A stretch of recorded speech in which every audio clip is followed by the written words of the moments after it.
झोपडपट्टीचं SRA office ठाण्यामध्ये झालेलं आहे.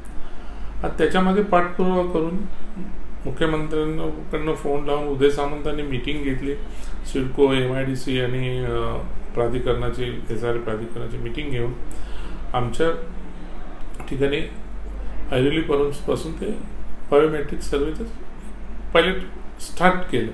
म्हणजे बाकीच्या ठिकाणी पण सुरुवात करायची होती, पण 5-6 दिवसानंतर झाल्यानंतर 600 घरांचं सर्वे झाल्यानंतर 350-400 घरांचं बायोमेट्रिक झाल्यानंतर माननीय आमदारांनी फडणवीस साहेबांकडे जाऊन काय सांगितलं काय माहीत नाही, आणि तिथून त्यांनी तो सर्वे थांबायला लावला. एवढा दिवस सर्वे थांबला. आम्ही बोलत होतो आज होईल, उद्या होईल, निवडणूक, अमुक तमुक या सर्व गोष्टी चालू झाल्या.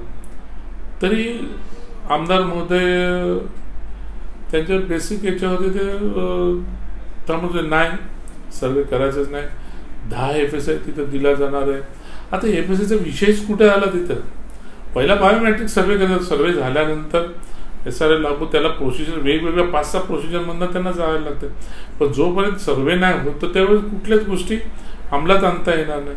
मग पैसे कमवण्याचं साधन झालं, हे झालं, ते झालं, अशा विरोधात जाऊन त्यांनी या सर्व गोष्टी केल्या आणि त्यांनी थांबवलं.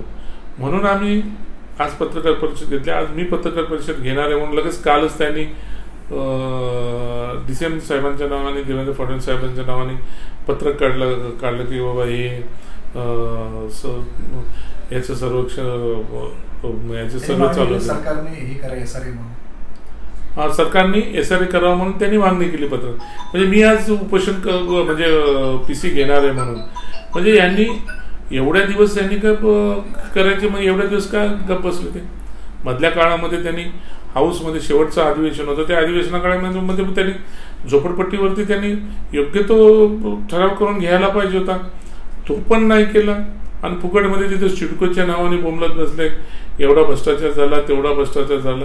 म्हणून माझी या झोपडपट्टीच्या याच्याबरोबर मी उपोषणाला बसताना दुसरा माझा विषय आहे की सिडकोने दिलेला 12,000 मीटरचा जो भूखंड आहे या महापालिकेच्या माध्यमातून त्यांनी टेंडर काढून विकला. त्याचे 100 करोडचा भ्रष्टाचार झाला, त्याची पण इन्क्वायरी व्हावी. आज मला वाईट या गोष्टीचं वाटतं. रिडेव्हलपमेंट सिटीमध्ये चालतं, ती पण सरकारी जमिनीवरतीच चालते ना. रिडेव्हलपमेंट सिडकोच्या प्राधिकरणाच्या याच्यावर चालतं. मग तोच न्याय आम्हाला का लागू होत नाही झोपडपट्टीसाठी? कुठे पण करा, तर न्याय देणं समर्पण द्या. झोपडपट्टीत का आवाज सुन उभे काय आहे की नाही? संविधानाने काय अधिकार दिले आहेत की नाही?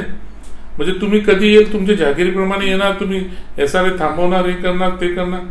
आता त्यासाठी यांनी जर या गोष्टी अंमलात आणल्या नाही, आमदारांनी पुढाकार घेऊन जर या गोष्टी अंमलात आणल्या नाही, या झोपडपट्टी सर्व बायोमेट्रिक सर्वे जर चालू नाही केलं तर 1 तारखेपासून मी आमरण उपोषणास बसणार आहे झोपडपट्टीसाठी. आणि या जी टेंडर काढून विकले प्लॉट त्याच्या इन्क्वायरीसाठी राज्य शासनालाच मी विनंती केली की तुम्हीच अशा प्रकारचे तज्ञ लोकांच्या माध्यमातून मिनिमम FSI वापरून जनसामान्याला विश्वासात करून, म्हणजे आमचे प्रकल्पग्रस्त शेतकरी असतील, गरजेपोटी बांधलेली घरं असतील, त्यांनी गावामध्ये आलेले बाहेरचे लोक असतील, म्हणजे आमच्या महाराष्ट्रातले, महाराष्ट्राच्या बाहेरचे, झोपडपट्टीतले आणि कॉलनीमधले, या सर्वांचाच एकूण जीवनाचा प्रवास सुखकर होण्याच्या अनुषंगाने मी आग्रह धरलेला आहे आणि त्याच ठिकाणी तो पूर्ण होईल असा माझा विश्वास आहे. शासनाच्या माध्यमातून म्हाडा स्वरूपाच्या जर जबाबदार म्हणजे ज्याला आपण म्हणजे ऑथेंटिक कॉन्ट्रॅक्टर मार्फत नियमानुकूल काही गोष्टी असतात, त्या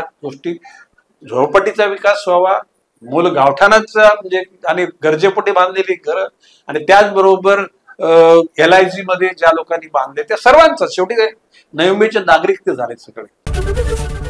ABP माझा, उघडा डोळे बघा नीट.